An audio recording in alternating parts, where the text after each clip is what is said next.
Bonjour à tous, très heureux de vous retrouver sur Le Figaro TV. Nous serons avec Dora Muto et Marguerite Stern en tout début d'émission. Les deux auteurs de Transmania, le livre enquête sur les dérives de l'idéologie transgenre, ont vu hier leur plainte pour menace de mort être classée sans suite par la Cour d'appel de Paris. La justice explique ne pas avoir pu identifier les auteurs des faits, décision qui suscite la colère, l'indignation des deux militantes. On fait le point sur cette affaire en tout début d'émission. Quel avenir pour l'Afrique? Quelle place pour la France dans le développement et les mutations de ce continent en plein développement? C'est l'objet d'un livre passionnant signé par le banquier d'affaires et vice-président Afrique de MEDEF International, Benoît Chervalier. Il sera avec nous, ce sera en deuxième partie. Et puis nous serons enfin avec l'ambassadeur de Pologne en France, quelques heures après l'incursion d'une dizaine de drones sur le territoire polonais. Quelle réponse pour l'Europe et pour l'OTAN? Elle nous donnera son point de vue.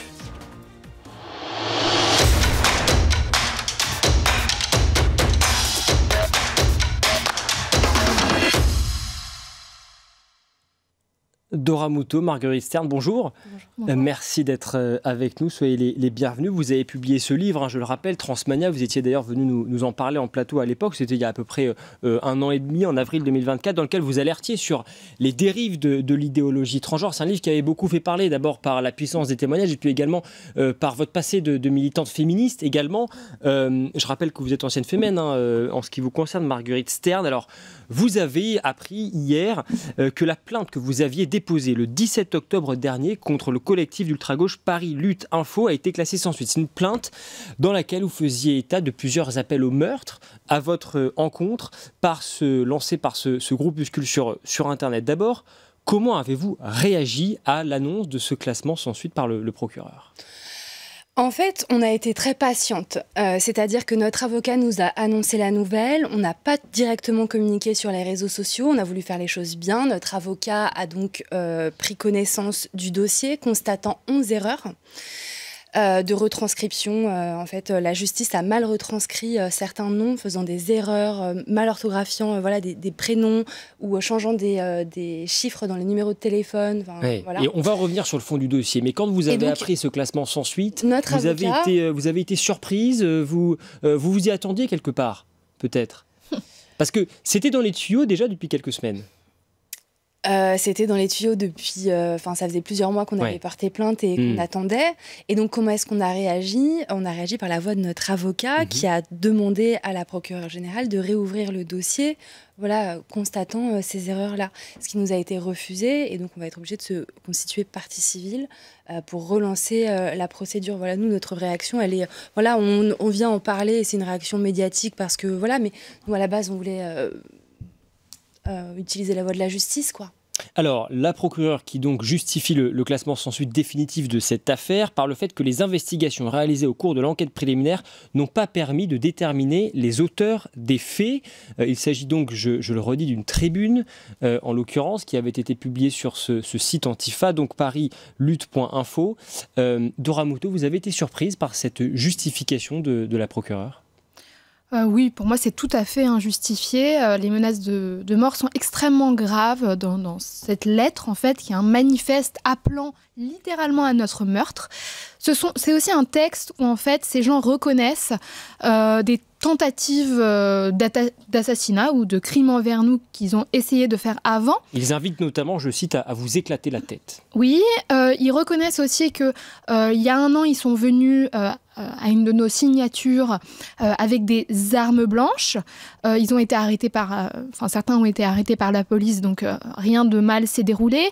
Marguerite, à un moment, avait été faire une conférence à Lyon et des personnes inconnues ont brûlé une partie de l'immeuble. Ces personnes revendiquent cela aussi. Et donc, effectivement, ces personnes écrivent qu'elles finiront par nous avoir et nous tuer. Et c'est la raison pour laquelle vous avez donc décidé immédiatement de porter plainte. Finalement, aujourd'hui, vous avez le sentiment, avec ce classement sans suite, que la justice n'a pas fait son travail. C'est votre avis aujourd'hui ? Ah oui, la justice a carrément... excusez-moi de le dire, mais saboter notre dossier, c'est extrêmement, extrêmement louche. Pour vous expliquer un peu, sur ce site, Paris Lutte Info, il était possible en fait de retrouver le responsable légal du site et tout simplement ils ont trouvé un nom, une personne et ils n'ont pas fait de recherche plus approfondie. Pourquoi ? Ils ont fait un peu le travail à moitié, ils ont changé des numéros, ils ont demandé aux flics de faire des recherches. Et bizarrement, certains numéros ou certains noms ont été changés. Donc la police a fait des recherches, mais pas avec les bonnes indications. Donc évidemment, ils ne risquent pas de trouver comme ça. Il y a quand même 11 erreurs. C'est extrêmement étrange. Quelles sont justement les autres erreurs que vous pointez du doigt et que effectivement votre avocat pointe du doigt dans un mail adressé au parquet dès hier? Il évoque notamment le fait que l'adresse IP du site, donc à l'origine du site de ce groupuscule, Paris Lutte Info, n'a pas fait l'objet d'investigations suffisantes. Non. C'est-à-dire qu'en fait, il y a plein de choses qu'ils auraient pu creuser plus loin. Et en fait, c'est un peu comme s'ils font, ils auraient pu chercher les infos, mais bizarrement, ils ne l'ont pas fait. Pourquoi ? On se demande pourquoi. On aimerait savoir pourquoi. Je veux dire, il y a eu un certain nombre de procureurs quand même qui se sont relayés sur ce dossier. Et pourquoi, quand nous, on est menacés de mort en France, personne ne prend ça au sérieux lorsqu'on voit quand même aux États-Unis ce qui se passe avec les militants dits anti-woke, on pourrait être qualifié un peu comme ça aussi. Quand on voit en fait, la fusillade, la mort de Charlie Kirk, et en même temps on voit en France que notre dossier est complètement bâclé comme ça, on se pose des questions quand même. Pour bien comprendre justement votre état d'esprit, Marguerite Stern, vous pensez aujourd'hui qu'au fond, la justice française a les moyens de retrouver les auteurs de ces menaces, mais qu'elle a décidé sciemment dans votre dossier de ne pas le faire. Est-ce que c'est votre avis ? Mais écoutez, c'est pas mon avis, c'est les faits. C'est-à-dire que quand M. Retailleau Monsieur Retailleau et ses équipes identifient un TikToker islamiste qui profère des menaces de mort extrêmement graves, le lendemain, le mec est arrêté. Donc nous, ça a pris quand même plusieurs mois. Il y a des adresses IP, il y a un compte Twitter, il y a... Voilà, c'est facile en réalité de retrouver la personne. Donc effectivement, avec Dora, on se demande si c'est de l'incompétence pure ou bien c'est une réelle volonté de mise en danger de la vie d'autrui, c'est une décision politique, en fait. On aimerait comprendre. Et ce qu'il faut, ça s'inscrit dans un contexte aussi où nous, c'est pas la première menace de mort qu'on reçoit. Tous nos événements publics doivent se tenir sous protection policière désormais et on parle de plusieurs dizaines de quarts de CRS parce que sinon, en effet, on risquerait de se faire éclater la tête. Il y a un contexte autour de ça et on se demande aujourd'hui pourquoi la justice ne fait pas son travail. Vous avez le sentiment que votre cas, entre guillemets, est traité d'une manière différente des autres cas en raison du contenu de ce que vous dites et de ce qui est notamment dans ce livre Transmania? On a le sentiment en tous les cas qu'aujourd'hui la police fait son travail, la police nous protège à chaque apparition publique, la police a pris le soin d'investiguer dans cette enquête, mais malheureusement les noms qu'on lui a communiqués étaient les mauvais, donc c'était sûr que ils n'allaient pas trouver la bonne personne. Néanmoins, la justice ne nous protège pas. C'est surtout ça notre sentiment. On a un sentiment d'injustice permanent. C'est-à-dire que nous, on porte plainte contre nous pour transphobie, tous les SOS et les SOS racisme et les SOS transphobie et tous les SOS du pays portent plainte en permanence contre nous. Et nous, quand on écrit noir sur blanc, elle désire notre mort, alors que jamais de la vie, n'importe quoi, il faut vraiment être perché, on n'a jamais écrit ça. Elle désire notre mort, nous désirons la leur. C'est quand même écrit, c'est une menace de mort grave, c'est écrit noir sur blanc. La justice de notre pays ne nous protège pas, la justice nous abandonne, sans abandonner. Et puis, c'est pas la première fois qu'une de nos plaintes pour menace de mort est classée sans suite. On avait donné une conférence à Assas il y a plus d'1 an. Il y avait eu plein de militants devant qui hurlaient « une TERF, une balle, justice sociale ». Les TERF, c'est les féministes comme nous qui avons le même discours. Et pareil, ça a été classé sans suite parce que, soi-disant, ils ne pouvaient pas retrouver les militants. On ne voyait pas clair sur les caméras. Bon. Ouais. Alors, vous l'avez dit, ce classement sans suite intervient dans un contexte extrêmement particulier, donc avec le décès, l'assassinat de Charlie Kirk aux États-Unis, l'influenceur pro-Trump, connu pour ses prises de position que l'on peut en gros assimiler au vôtre, avec notamment un discours sur la question trans. Est-ce que vous avez le sentiment qu'au fond, Transmania, Charlie Kirk, sur cette question trans, c'est un peu le même combat ? Oui. Dans notre livre, on a tout un chapitre dédié à la terreur trans, à l'émergence d'un terrorisme trans. Ce qu'il faut savoir, c'est qu'il y a déjà des attentats qui ont été commis au nom de l'idéologie transgenre. On parle de 2 cas dans notre livre. Un cas où il y a eu un mort, je crois, et 8 blessés. Il y a un autre cas, je crois, où il y a eu 6 morts en 2019 et en 2022. Et puis, autour de l'émergence de ce terrorisme trans, c'est-à-dire qu'il faut comprendre qu'il y a tout un climat qui permet de le faire monter et qui permet ensuite de justifier les violences et l'assassinat. D'où vient-il ce climat? Par qui est-il alimenté, selon vous? Par des associations, par des militants qui font tout un travail en ligne d'embrigadement. C'est-à-dire que... Vous pensez à des associations précises particulièrement? Oui, mais on ne va pas citer leur nom pour ne pas avoir plus de problèmes et de procès. Mais effectivement, il y a un certain nombre d'associations à l'international ou françaises qui font toute une propagande délirante de haine justement envers les personnes comme nous, Charlie Kirk, etc. Il faut quand même noter que la mort de Charlie Kirk, là... en fait, ce qui s'est passé, c'est qu'il est mort à l'instant où on lui a posé une question sur justement les derniers attentats, les derniers mass shootings qui ont été faits par des personnes qui s'identifiaient trans. Et c'est à ce moment-là que la balle est partie. Et d'ailleurs, pour être tout à fait complet, le Wall Street Journal avance le fait que le fusil ayant servi à tuer Charlie Kirk comporterait des munitions gravées d'expressions liées aux idéologies transgenres et antifascistes. Charlie Kirk, encore une fois, qui était connu pour ses prises de position, où lui également alertait sur les dérives de cette idéologie transgenre. Est-ce qu'il y a des sujets aujourd'hui qui sont tellement sensibles dans le débat public qu'on ne peut plus les aborder, quelle que soit la prise de position d'ailleurs? Le sujet trans en fait clairement partie. Il y a vraiment...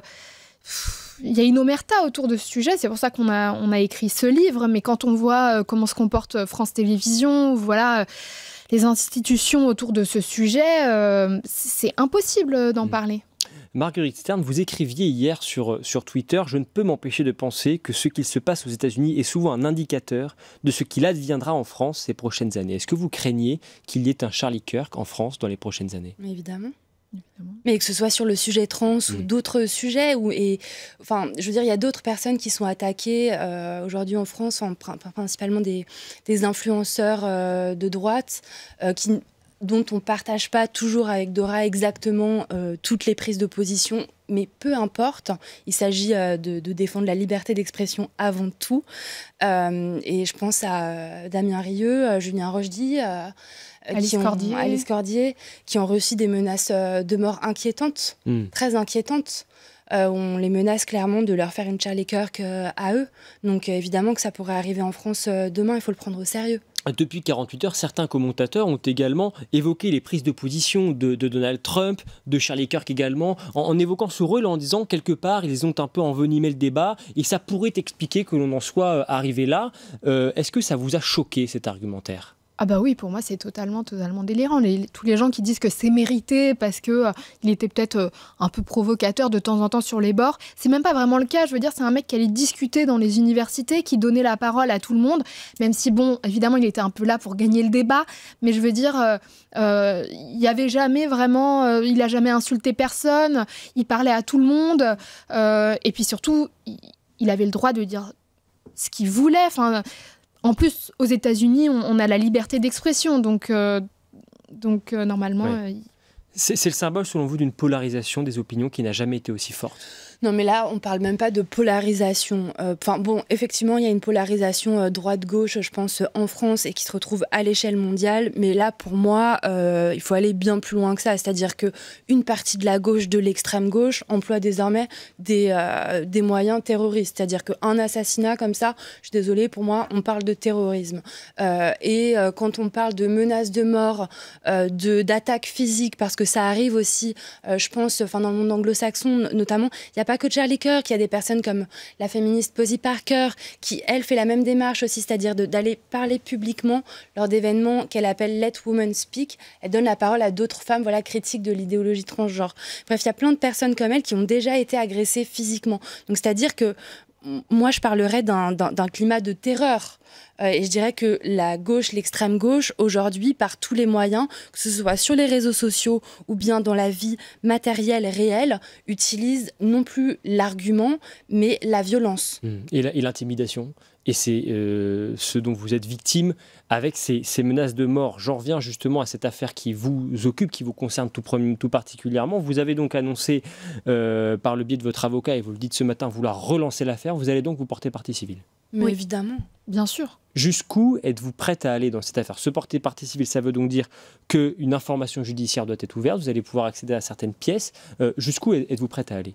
Jusqu'au bout pour que ce soit reconnu, ce qu'on vit, et qui retrouve les personnes. Enfin, on ne peut pas continuer à vivre dans un monde où des gens étalent des menaces de mort contre nous sur Internet et on retourne se coucher. Enfin, c'est pas possible. Nous, on vit dans un état de stress depuis plusieurs années.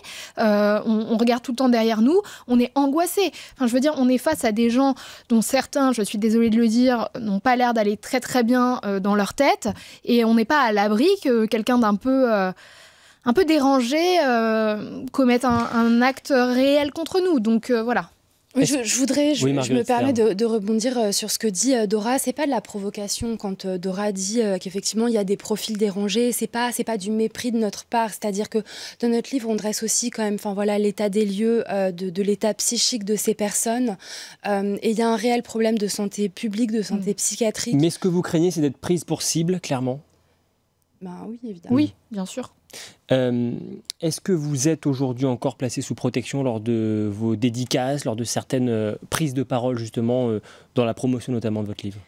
Pour l'instant, on ne fait plus d'événements publics par peur, en fait, tout simplement. Mais le dernier événement public que j'ai fait, c'était donc au mois de mai en Belgique. Et j'étais obligée d'être complètement couverte par la police, des cartes de CRS, etc. Donc, et c'est très désagréable de ne pas pouvoir se déplacer sans ça. On finit au bout d'un moment par... par presque s'habituer aux menaces sur les réseaux sociaux. C'est quelque chose que vous recevez encore quasi quotidiennement? Ce matin, j'ai reçu un message qui dit « Allez, les trans, visez sa carotide ». Vous annulez des séances de dédicaces aujourd'hui encore On n'essaye plus d'en faire. Ouais.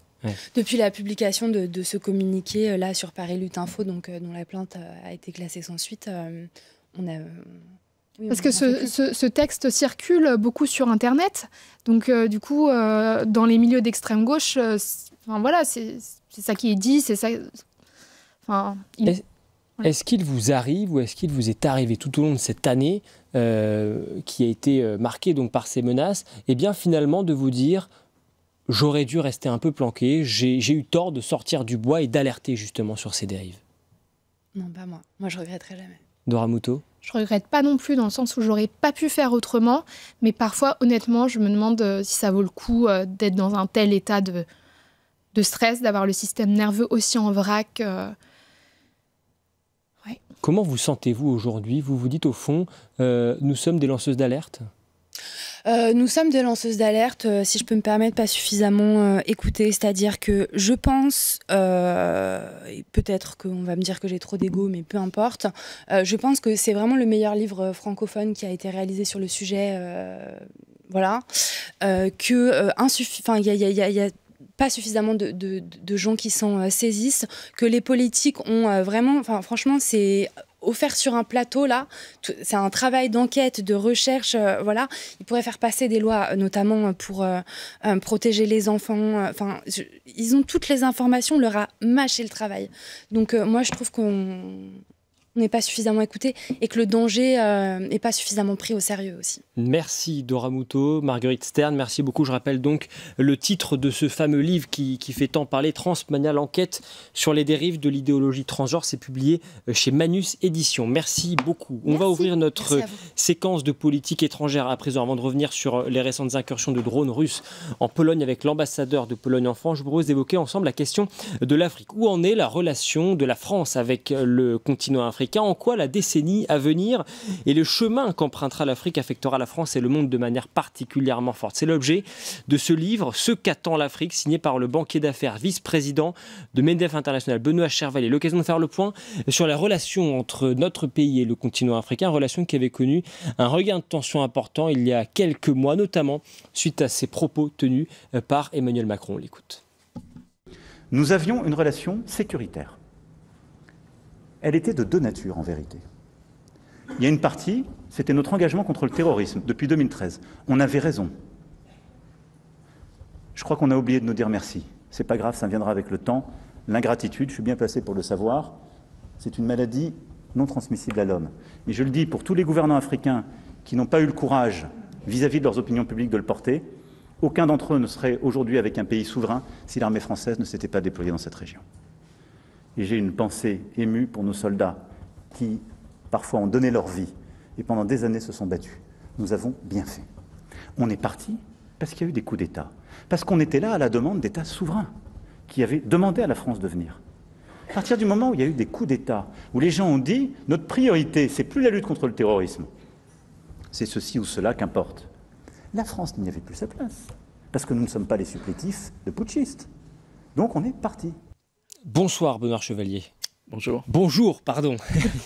Spécialiste du continent africain, vous arpentez depuis 25 ans le continent. Vous avez travaillé pour la Banque africaine de développement. Aujourd'hui, vous enseignez à l'ESSEC sur le campus de Rabat, où vous dirigez la chaire Business et Industrie en Afrique. Vous publiez ce livre, donc, Ce qu'attend l'Afrique, ressources locales, tensions mondiales, dans lequel vous posez un regard à la fois lucide et enthousiaste quand même sur les mutations africaines, sur l'avenir de ce continent, sur les conséquences également pour le monde, pour l'Europe et pour la France également en particulier. On va revenir sur ces relations entre la France et le continent africain. D'abord, un mot, ce livre, c'est d'abord le fruit donc d'une expérience. Je le dis, vous avez passé 25 ans à arpenter, à sillonner ce continent qui est immense, 54 pays, l'Afrique. Et justement, vous dites, on va tout de suite revenir sur cet élément important, vous dites, et vous débutez d'ailleurs le livre comme cela, vous dites parler d'Afrique au singulier, ce serait une absurdité parce qu'en réalité, c'est un continent qui concentre des réalités absolument diverses. Alors, je rappelle d'ailleurs la citation de Kapuscinski, qui avait écrit un livre il y a quelques années qui était très connu, Eben, c'est-à-dire, et mentionnant que l'Afrique contenait 10 000 royaumes. Donc on voit déjà cette richesse, cette diversité, donc richesse linguistique, richesse culturelle, richesse ethnique, montrant en effet que 54 pays, c'est aujourd'hui 1,5 milliard d'habitants, c'est 30 millions de kilomètres carrés, donc nécessairement parler au singulier d'une telle richesse, et je dis l'Afrique se décline au singulier mais doit se conjuguer au pluriel. Et vous dites d'ailleurs que l'Afrique est probablement le dernier continent frontière. Que voulez-vous vous dire par là? Alors ce que j'ai voulu dire, c'est que alors, il y a un certain nombre de pays sur d'autres continents, que ce soit en Amérique latine ou en Asie, qui, on va dire, sont en voie d'émergence. C'est une terminologie anglo-saxonne, les frontier economies. Et au niveau du continent africain, c'est de dire que c'est le nombre de pays. Il n'y a aucun autre continent qui contient autant de pays qui sont dans cette situation-là. Même si tous, d'ailleurs, ne se trouvent pas dans une situation d'émergence. Donc, si on conjugue cette situation plus l'évolution démographique, puisque le continent, dans sa globalité, va passer de 1,5 milliard à 2,5 milliards d'habitants d'ici 2050. Et on va revenir parce qu'évidemment, ça va avoir des conséquences absolument considérables. Revenons d'abord sur les relations entre justement la France et l'Afrique, et avec toujours cette idée en tête, évidemment, donc on l'a dit, que l'Afrique, c'est une réalité absolument multiple, absolument diverse. Mais c'est vrai que quand on parle de l'Afrique ces derniers temps dans les médias, ces derniers mois, ces dernières années, c'est quand même souvent pour évoquer les tensions autour de la France et de ce continent, à l'heure où la France a aujourd'hui fermé toutes ses bases. En réalité, en Afrique, il doit rester seulement peut-être Djibouti. D'abord, où en est-on dans les relations entre la France et l'Afrique? Est-ce que cet épisode de tension s'apaise petit à petit? Alors, vous l'avez vous-même soulevé dans votre question. En réalité, il y a 3 questions derrière la question. C'est les relations entre la France, non pas avec l'Afrique, mais avec l'Afrique francophone. Oui. Qui se distingue des relations entre la France et l'entièreté donc les 54 pays du continent, et enfin les relations entre la France et tous les pays africains, moins les pays d'Afrique francophone. Et en fait, on n'a pas les mêmes éléments de réponse en fonction de la question qu'on pose. Donc, pour commencer par celle entre la France et les pays d'Afrique francophone. Oui, il y a une crise importante. Donc, alors, il y a une crise. Donc, c'est 14 pays francophones, donc 14 sur 54. Donc, on voit bien qu'il y a déjà un angle particulier. Deuxièmement, ce que l'on constate aussi, c'est une évolution, pas simplement des toutes dernières années, mais je dirais des 20 dernières années, d'abord d'une classe politique française qui, alors le président François Mitterrand disait, et je le mentionne d'ailleurs dans le livre, au crépuscule de sa vie, qu'il était le dernier, qu'il serait le dernier grand président. Et en réalité, avec Jacques Chirac, c'est terminé plutôt une génération de dirigeants qui connaissaient le continent. Alors ils le connaissaient parce que c'était évidemment assis sur la France-Afrique, c'était assis sur une génération qui s'était côtoyée. D'ailleurs, ces deux présidents, le président Mitterrand et Chirac, passaient leurs vacances en Afrique. Et donc cette première parenthèse s'est clôturée. Mais vous dites dans ce livre, il y a clairement un affaiblissement de la connaissance des pays africains par la France et qui s'est d'ailleurs accéléré au-delà du champ politique et qui a été amplifié par beaucoup d'autres phénomènes encore. Les deux sont liés. C'est-à-dire qu'à partir du moment où on a engagé, et à juste titre, la fin de ce qu'on qualifie de manière un peu générique la France-Afrique. Oui. Donc, ce qui veut dire que déjà, il y a une génération, encore une fois, de dirigeants qui ont factuellement moins côtoyé, moins connu, et donc se sont moins intéressés au continent, ce qui n'empêche pas qu'il en reste évidemment un certain nombre, mais c'est dans une ampleur complètement différente. Parallèlement à ça, il y a eu des décisions, des politiques qui ont été menées. Alors, j'en cite un certain nombre, que ce soit dans le cadre de la mise en œuvre de la RGPP à l'époque sous la présidence Sarkozy. Donc, il y a eu des coupes. Donc, ces coupes se sont traduites par, notamment à l'égard du ministère des Affaires étrangères, sur des coopérants. On est passé à peu près de 10 000 coopérants à 1000 coopérants. Donc, il y a un élément qui est, j'allais dire, franco-français. Se conjugue à cela une ouverture internationale à l'égard d'autres pays. Moi, je suis d'une génération qui a fini ses études à la fin des années 90. Quelles étaient les géographies que l'on regardait? C'était pas la géographie du continent africain. Alors, j'étais une petite exception, oui. Mais c'était la géographie d'Europe de l'Est, puisque c'était évidemment l'ouverture vers l'Europe de l'Est, et c'était évidemment l'Asie, l'émergence de l'Asie, de la Chine en particulier, et les États-Unis étant toujours attractifs. Donc ça, c'est un deuxième volet. Et puis le dernier volet, c'est également, j'allais dire, l'émergence des autres. Donc c'est le toute chose égale par ailleurs, c'est-à-dire que vous pouvez avoir l'impression que vous diminuez, mais en réalité c'est les autres qui grossissent. Alors il y a eu un élément de rattrapage, les grands émergents, la Chine on en parle beaucoup, la Turquie, l'Inde, le Brésil, qui fait que lorsqu'on conjugue tous ces paramètres en même temps, on arrive à une influence française. C'est une influence qui est nécessairement différente de celle qui existait il y a encore une vingtaine d'années. Est-ce qu'il y a eu un divorce entre la France et notamment les pays francophones, justement? Alors là aussi, on ne peut pas répondre de manière unique au regard des 14 pays. Les 14 pays ne se trouvent pas du tout dans la même situation. Et d'ailleurs, les 14 pays, en fonction du champ que nous retenons, c'est-à-dire est-ce qu'on parle du champ politique, est-ce qu'on parle du champ économique, est-ce qu'on parle du champ scientifique, du champ culturel, vous avez parlé tout à l'heure du champ militaire, la réponse, elle n'est pas la même en fonction du champ que nous prenons. La coopération, par exemple, ou les liens et les relations dans le champ scientifique peuvent tout à fait bien fonctionner, notamment en termes de recherche médicale. Est-ce qu'il n'y a pas quand même un rejet qui est quand même assez généralisé aujourd'hui dans certains pays? Alors, vous avez raison de dire... alors, tout d'abord, il y a un effet loupe, encore une fois. Il y a un effet loupe qui se fonde sur une certaine réalité et qui est accentué à la fois par d'autres puissances étrangères, ça, il faut être très clair là-dessus, qui peut être excité. Alors, on peut prendre l'image d'un stade de foot en effervescence, mais en réalité, vous avez peut-être 500 personnes sur un stade de foot qui en compte 10 000, mais vous avez, vous voyez, une focale de la vidéo qui montre qu'on a l'impression que c'est le stade entier. Donc, c'est une conjugaison où clairement l'Afrique, en tout cas un certain nombre de pays d'Afrique francophone, pour citer ceux dont vous parlez, veulent vivre leur histoire. Et donc, en effet, ne veulent dépendre d'aucune tutelle, de relations d'exclusivité. Ça, c'est absolument certain. Mais je dirais que c'est le cas de tous les pays aujourd'hui. Le livre « Ce qu'attend l'Afrique », un dirigeant récemment m'a posé la question, mais en fait, quelle est la réponse? Et je lui ai dit, c'est la liberté de ses choix. Et la liberté de ses choix, elle vaut aussi bien pour des pays africains, mais on dirait en France exactement la même chose, comme on dirait la même chose au niveau européen. C'est sortir d'une forme de paternalisme, en gros, par rapport aux anciennes colonies notamment. Oui, mais au-delà du paternalisme, je dirais d'une relation d'exclusivité.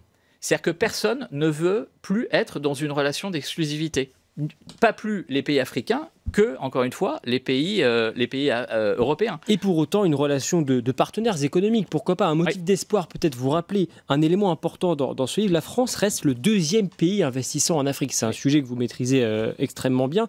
2440 filiales françaises qui emploient près de 235 000 personnes sur tout le continent. Quand on sait quand même que l'économie guide quand même le politique, c'est un motif d'espoir. Oui, alors ce qu'on a constaté et ce qui a été mis en œuvre depuis essentiellement une dizaine d'années, c'est justement le développement des relations vers les autres Afriques, et en particulier l'Afrique anglophone et l'Afrique lusophone. L'Afrique arabophone ou l'Afrique du Nord étant encore une situation un petit peu distincte. Donc je mentionne en effet que l'Angola, par exemple, nos auditeurs, téléspectateurs ne savent peut-être pas, la France est le 2e investisseur en Angola. L'Angola, grand pays lusophone. Sur les 5 dernières années, donc entre 2019 et 2023, les 5 premiers investisseurs en Afrique, 3 étaient européens et la France était 2e. Et la part française a augmenté. Et donc, la part française, de ce point de vue-là, a augmenté. Après, comme je vous dis, c'est toute chose égale par ailleurs, parce que la taille du gâteau elle-même a fortement augmenté.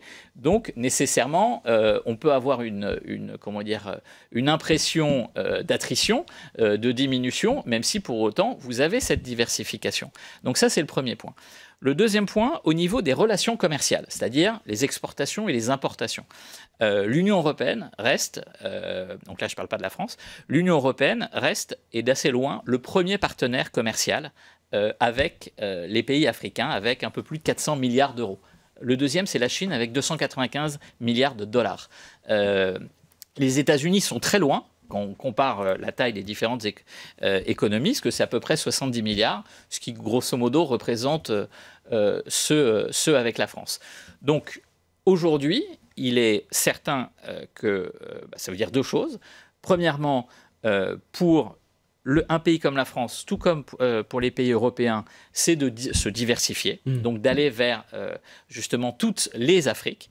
Et de la même manière, pour les pays africains, c'est de profiter de cette diversification. Et par exemple, quand je me rends au Kenya, en Tanzanie ou dans d'autres pays d'Afrique, que ce soit anglophone, lusophone ou autre, en réalité, il y a aussi une envie de diversifier leurs partenaires, c'est-à-dire de ne pas être dépendant ni d'une relation avec la Chine, ni avec les États-Unis ou avec d'autres. Et donc, la France est bienvenue, encore une fois, avec d'autres, pour mettre en œuvre et asseoir cette diversification. Un élément, quand on parle des relations entre la France et le continent africain, entre l'Union européenne même et l'Afrique, élément qu'on ne peut pas ne pas aborder, c'est celui de la démographie. Et on connaît les chiffres, hein, 2,5 milliards d'habitants d'ici 2050, ce serait 25% de la population mondiale, c'est absolument considérable. Vous le dites d'ailleurs dans ce livre, hein, qu'il y a 2 questions majeures, il y a celle de l'immigration et puis le rôle des binationaux, le rôle des diasporas. Est-ce que ce sujet de la démographie, c'est une chance ou c'est un piège dans les relations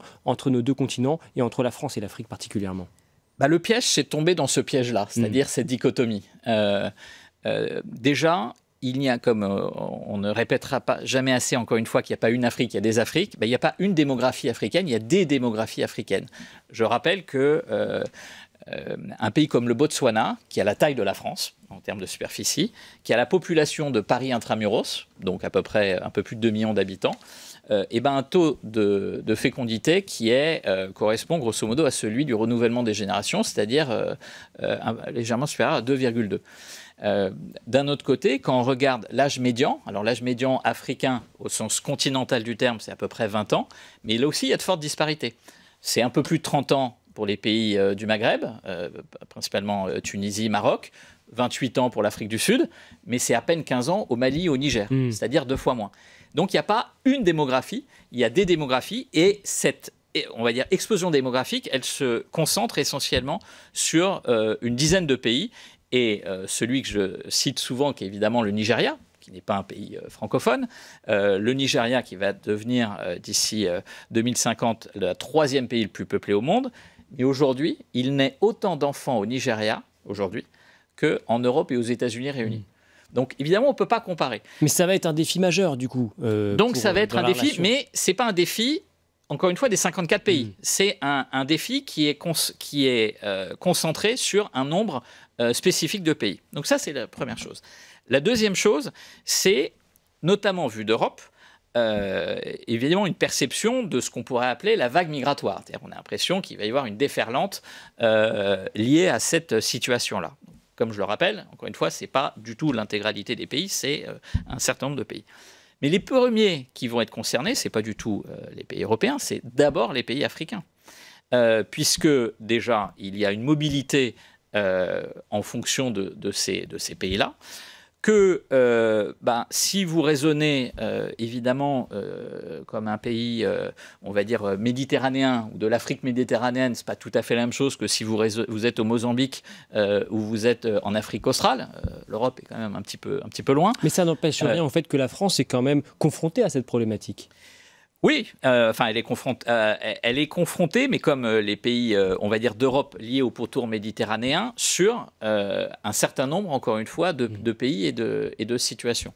Et qui va d'ailleurs dans les deux sens. Je prends l'exemple du personnel médical. Aujourd'hui, donc d'un point de vue européen, évidemment, il y a un vieillissement de la population et il y a un besoin de médecins et de manière globalement de différentes professions liées au corps médical. La Tunisie, qui est connue pour assurer plutôt une bonne formation dans ce cadre-là, aujourd'hui, vous avez un flux négatif, c'est-à-dire que vous avez plus de partants que de personnel médical qui reste en Tunisie.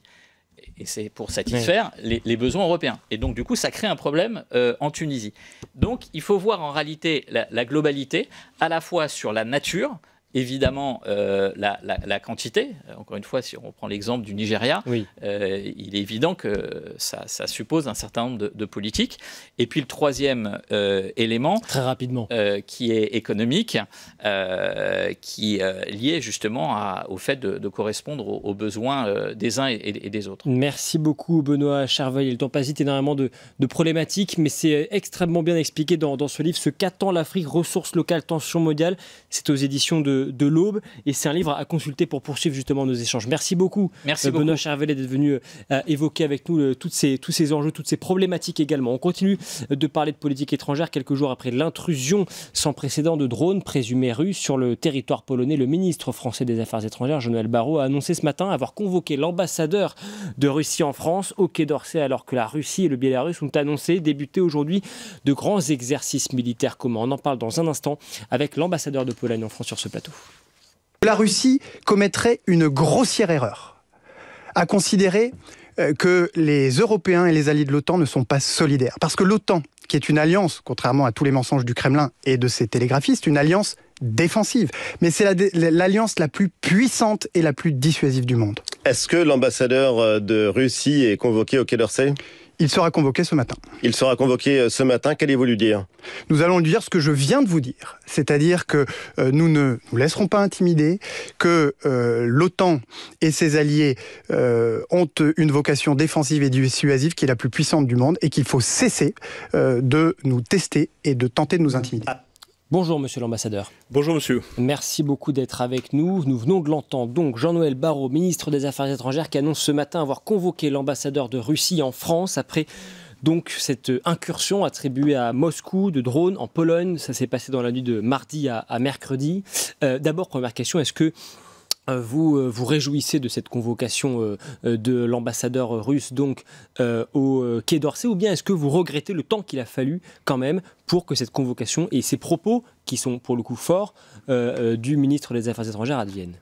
Donc d'abord, je respecte la convocation de l'ambassadeur de la Russie à Quai d'Orsay, c'est la décision du gouvernement français, donc j'aimerais bien profiter des moments pour remercier aussi le gouvernement français, le président et surtout le ministre des Affaires étrangères pour tout ce que le gouvernement français fait dans cette situation qui n'est pas facile, parce que ce n'est pas uniquement le problème de la Pologne, mais c'est le problème de l'espace beaucoup plus large. C'est le problème de l'espace européen, c'est l'espace de l'OTAN. J'aimerais bien rappeler que la Pologne, la frontière est de la Pologne, c'est la frontière est de la communauté européenne et de l'OTAN. Que doit dire Jean-Noël Barrot aujourd'hui à l'ambassadeur russe qui va donc être convoqué au Quai d'Orsay? Vous savez, je ne suis pas conseiller de M. Barrot. Donc, mais que souhaiteriez-vous qu'il lui dise? Et je pense que M. Barrot, il sait beaucoup mieux que moi qu'est-ce qu'il faut dire à l'ambassadeur russe. Mais tout simplement, il faut dire que c'est l'espace européen qui a été violé par cette invasion de 19 drones. Ce n'est pas uniquement l'espace de la Pologne. Et aujourd'hui, notre garde-frontière, notre armée protège la frontière européenne. Et il faut qu'on reconnaisse cet espace comme un espace commun. Et c'est pourquoi, sur le territoire de la Pologne, nous avons les forces armées, les forces aériennes, néerlandais, italiens, américains.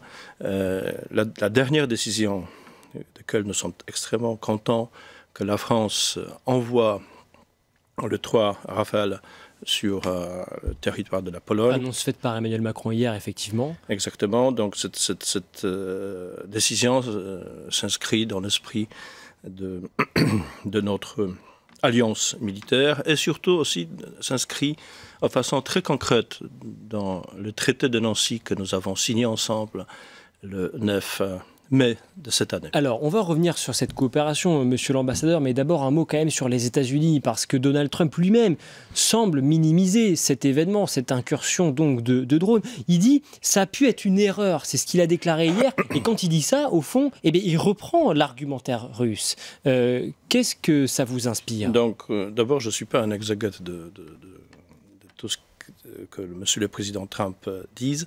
Il faut rappeler que les États-Unis, c'est le pilier, c'est un pays le plus important de l'OTAN au sens de la puissance militaire. Ça, c'est la première chose. Les forces américaines, l'armée américaine est présente sur le territoire de la Pologne. Mais pourquoi Donald Trump dit-il cela? Pardon? Pourquoi Donald Trump dit-il cela? Vous savez que, Président, ce que j'aimerais bien dire, je ne veux pas faire une exégèse de ce que dit monsieur le président Trump. Je pense que vous pouvez trouver de meilleures personnes pour ça. Mais en tout cas, j'aimerais bien me baser sur le fait qu'il y a 10 000 Américains qui sont sur le sol polonais. Et ce sont aussi des Américains qui protègent cet espace de l'OTAN en Pologne. Donc, vous avez vu la dernière nouvelle que, suite au danger qui s'est procuré, les États-Unis ont envoyé le détachement important de la première division de cavalerie en Pologne. Il y a de chars, il y a de voitures blindées avec le personnel qui était déplacé en Pologne. Donc, les Américains sont physiquement présents. Donc, et ils défendent cet espace de l'OTAN. Et ils participent à cette défense. Mais c'est vrai que de nombreux observateurs eh bien, ont le sentiment que Donald Trump cherche à minimiser quelque part la menace russe au risque eh bien, de mettre en péril la sécurité de l'Ukraine, la sécurité de la Pologne, la sécurité de l'Europe tout entière. Est-ce que c'est votre sentiment également? Vous savez que les États-Unis, c'est un grand pays qui mène une politique globale. Et l'Europe, l'Ukraine, la Pologne, d'autres pays, ce sont uniquement des éléments de la politique globale des États-Unis. C'est pourquoi je ne veux pas maintenant rentrer dans la grande analyse et approfondir ce sujet-là. Il faut il faut parler de faits. Les faits sont tels que les Américains sont présents sur le territoire de la Pologne. Ils défendent cette zone contre éventuelles futures attaques. Et nous sommes très reconnaissants aux États-Unis de leur présence. Alors, quelques jours après donc, cette intrusion d'une dizaine de drones russes sur le territoire polonais, la Russie et le Bélarus ont annoncé débuter aujourd'hui des exercices militaires conjoints aujourd'hui et jusqu'au 16 septembre. Comment interprétez-vous cette annonce et est-ce que vous avez le sentiment que la menace qui pèse sur votre pays, sur la Pologne, s'intensifie ? Vous savez, ce sont des exercices desquels vous avez parlé, qui portent le nom Zapad 2025, ça veut dire en français l'Occident 2025. Donc, même par le nom, ce sont des exercices qui sont, qui sont faits contre l'Occident. Vu la mobilisation de dizaines de milliers de soldats biélorusses et russes sur le territoire de la Biélorussie, plus l'exercice que les forces russes et biélorusses prévoient, ça veut dire l'exercice avec l'arme nucléaire, sont extrêmement inquiètes. C'est pourquoi la Pologne, qui est, on peut dire, attaquée depuis 2 ans de façon absolument constante, et les frontières sont attaquées par différents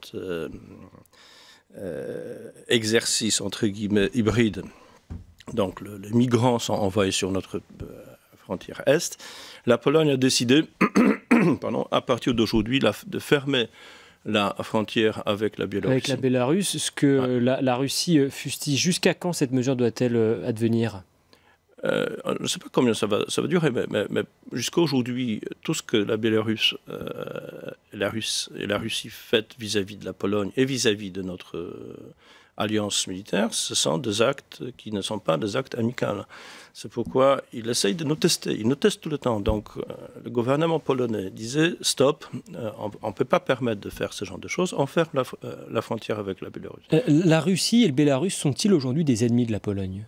Pardon ? La Russie et le Bélarus sont-ils les ennemis de la Pologne aujourd'hui, monsieur l'ambassadeur ?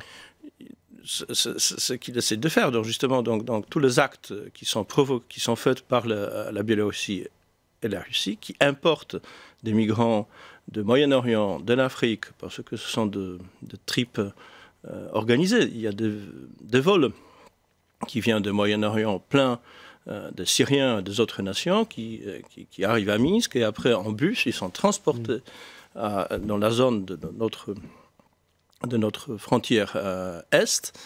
Et ces gens-là attaquent, essayent de traverser la frontière. Et aujourd'hui, notre garde frontière et l'armée polonaise protègent. Donc, il ne faut pas oublier, ce n'est pas uniquement la frontière polonaise, mais c'est la frontière de l'Union européenne. Je reviens sur ces exercices militaires de grande ampleur. Quels renseignements avez-vous aujourd'hui sur l'ampleur de ces exercices et puis sur leur portée éventuelle ? Il y avait plusieurs ce type d'exercices qui étaient réalisés dans les années précédentes. Donc, je ne vais pas vous donner trop de précisions concernant ce type d'exercice. On voit d'abord que ces exercices vont se passer dans les régions tout près de notre frontière, ça c'est la première chose. Il y a des forces russes et biélorusses qui sont mobilisées, et un des éléments de ces exercices, ce sera aussi l'exercice avec l'arme nucléaire. Donc ce ne sont pas des actes amicaux qui sont faits vis-à-vis ni de la Pologne, ni de l'OTAN, ni de l'Union européenne. Votre président a affirmé cette semaine que Vladimir Poutine était prêt à envahir d'autres pays que l'Ukraine. Est-ce que vous considérez que ces exercices, que l'incursion également de ces drones sur votre territoire sont bien le premier pas vers une hypothétique offensive russe en Pologne ? Vous savez, je pense qu'aujourd'hui, la Russie et la Biélorussie, surtout la Russie, essaient de tester notre système de la défense. Donc, chaque fois, chaque attaque hybride, chaque attaque de drones, chaque attaque de désinformation, n'oublions que nous fonctionnons dans le monde qui est extrêmement complexe. Ça ne suffit pas d'envoyer des chars ou d'un avion pour attaquer le territoire. On peut attaquer ce territoire par différents d'autres moyens. Ce que les Russes essaient de faire. Il essaye de brûler de certaines entreprises, de dépôts en Pologne. Ce sont des choses prouvées. Donc il y a même des gens qui étaient arrêtés, qui se trouvent aujourd'hui en prison, qui étaient recrutés par les services spéciaux russes. C'est une pression aujourd'hui. C'est une pression. Ils font la pression sur la Pologne, sur les pays baltes, sur d'autres pays. Notamment, ils font aussi la pression sur la France, qui ne sont pas tellement visibles, peut-être, tellement spectaculaires, mais ils sont extrêmement profondes. Regardez bien ce qui s'est passé en Afrique. N'est-ce pas ? Vous avez eu l'émission sur l'Afrique il y a quelques instants. Regardez bien ce qui s'est passé avec la présence française en Afrique. La France était attaquée directement. Bien sûr, ce n'était pas l'armée russe telle, mais c'était des mercenaires qui étaient recrutés directement par les Russes et commandés par les Russes. Donc, il y a beaucoup d'actes non amicaux qui se passent, aussi sur le territoire de la France, sur le territoire d'autres pays européens, parce que Vladimir Poutine, tout simplement, il déteste l'Occident. Il souhaite la destruction de l'Occident, il souhaite liquider le monde que nous avons construit pendant des siècles, qui a ces grandes qualités que nous aimons, mais bien sûr, nous avons aussi des défauts que nous connaissons, mais c'est notre système, c'est notre pays, c'est notre Union européenne que nous voulons maintenir et nous voulons que ce système survive encore pendant des années. Et vous avez évoqué la capacité de mobilisation de l'OTAN face à cette menace. Est-ce le cas de l'Union européenne ? Vous savez, le seul protocole de défense de monde libre qui est regroupé en carte de l'OTAN, c'est justement le protocole d'OTAN. Il n'y a pas d'autre protocole qui marche. L'OTAN marche. Bien évidemment, l'OTAN a ses faiblesses aussi, mais pour l'instant, l'OTAN montre que sa grande solidarité. N'oublions pas que nos représentants de pays avec le plus grand PIB, et nous sommes aujourd'hui déterminés de défendre nos intérêts. Je pense que tout ce qui s'est passé, notamment sur le ciel, il y a 2 jours, pendant cette attaque de drone, ça démontre bien notre détermination, ça veut dire de l'OTAN, de défendre notre espace. Avec effectivement le soutien de l'OTAN que vous avez reçu à cette occasion, si j'ose dire. Vous avez appelé à la consultation des alliés justement de l'OTAN en vertu de l'article 4 du traité. Est-ce que ces consultations ont eu lieu? Qu'en attendez-vous? Est-ce que vous demandez des améliorations encore dans la réponse diplomatique, dans la réponse militaire et dans la capacité de persuasion et de dissuasion, surtout à l'égard de la Russie? Tous les éléments se passent. Ces consultations se passent aux différents niveaux, au niveau militaire, au niveau politique. Je ne vais pas mentionner tous les niveaux parce que ça passe aussi bien au niveau de chef d'État, mais aussi au niveau de chef d'état-major, le ministre de la Défense, le ministre de l'Intérieur, etc. Donc je pense que toutes les personnes qui sont intéressées, ils sont impliqués dans cette phase de consultation. Les consultations de l'article 4, il y a de certaines règles qui sont respectées. Et je pense qu'aujourd'hui, nous voyons le résultat de ces consultations. Est-ce que vous réclamez, comme le demande par exemple Volodymyr Zelensky, le président ukrainien, la mise en place d'un système commun de défense aérienne entre tous les alliés européens? Vous savez qu'aujourd'hui, à vrai dire, aucun pays, à ma connaissance, ne possède pas un système qui peut